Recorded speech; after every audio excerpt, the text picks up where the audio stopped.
Alright, I'm going to ask for a homework exercise for you to find the area of certain rooms, or maybe all the rooms, or bathroom, kitchen, bedrooms in a floor plan of a house.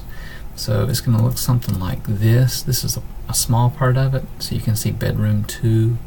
So bedroom 2, you have there's some windows. There's 2 windows that look out from the bedroom 2 onto the covered porch, and then there's one bedroom over here that would look out to the exterior. You have a closet, and then of course there's a doorway coming into the room. Okay, so notice the numbers on here. You have single tick marks and double tick marks. So say down here at the covered porch, which is down at the bottom of the screen you're seeing now, you have 2 single tick mark and 4 inches, or the 2 tick marks. So the meaning of this is 2 feet 4 inches. So it's going to help. We're going to be finding areas and maybe baseboard like we did in the previous homework, and so it's going to help to have all of our measurements in the same units. So we could use inches, or we could use feet. Both would be pretty easy to convert here, but I'm going to show you how to convert to just feet. So you're going to get decimals, because 4 inches is less than a foot. 9 inches over here is less than a foot from the front doorway to this side of this window in the bedroom 2. So here we go, a couple examples converting feet and inches to just feet. So the first one I have is up here, 4 feet and 6 inches. So in the top right of the screen, it's an important fact, 12 inches is 1 foot. So you probably already know that. So there are 12 inches in 1 foot. So we're using that fact, and we'll just convert these feet, inches measurements to just feet. So really all you do is take the number of feet you have, okay?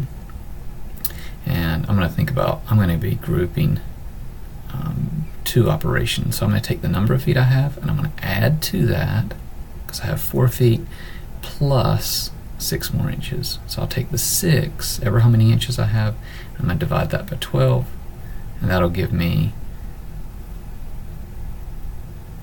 what part of a foot I have from 6 inches. So on the calculator I could just say 4 plus 6 divided by 12, and your calculator or computer should give you 4.5, because 6 over 12 is a half, which is 0.5. So we've gone from 4 feet and 6 inches to 4.5 feet. Okay.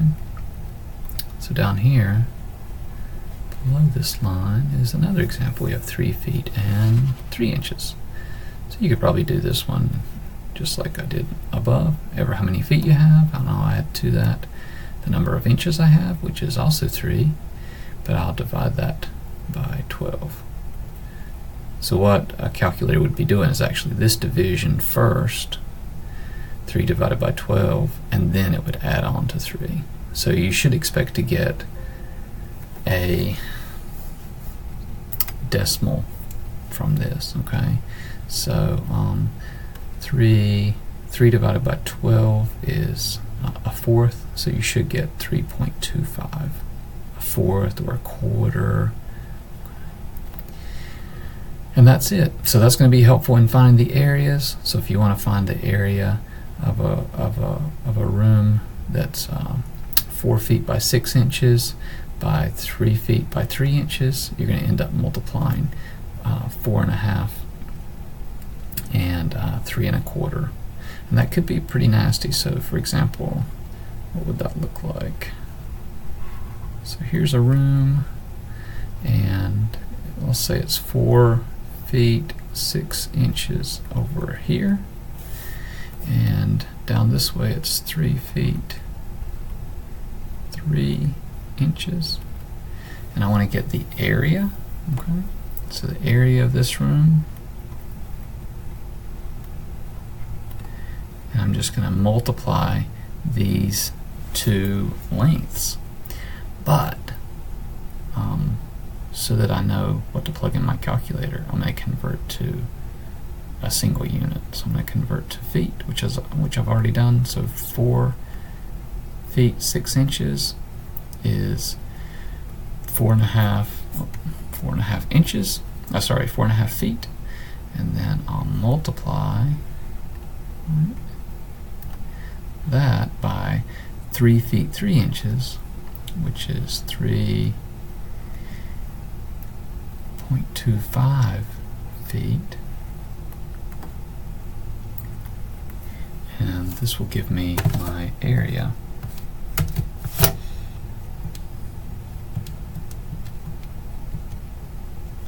Which I get 14. 4 times 3 is 12, so it should be more than 12, but not terribly a lot more. 14.625. Now this is square feet, so you could write out the word square feet, or like we've been doing in class, you could write FT with the superscript 2, right? So this is square feet. So this is an area, and that's how you get the area. So I'm going to ask that you find the area of, say, bedroom 2. Bedroom 1 is above it. There's a living room, there's a kitchen, there's a dining room. The tricky part is going to be you're going to have to do some assumptions. So so along this wall here, you have 1 foot 5 inches here. The windows, you're going to have to estimate how long or wide these windows are. You have 2 feet and 4 inches between these windows, and you're going to have to kind of do some estimation here, right? But you have more measurements than what you see on the screen right now. So when you go and open the PDF that shows this floor plan, you'll see more. But I mean, do assumptions like, let's say the windows are all the same width. Bedroom 2 looks somewhat square, so this thing is to scale, so you can use assumptions like that, but you all might not have the same answers. But find the areas of these rooms and then bring your answers and how you got those answers to class next week. All right, thanks.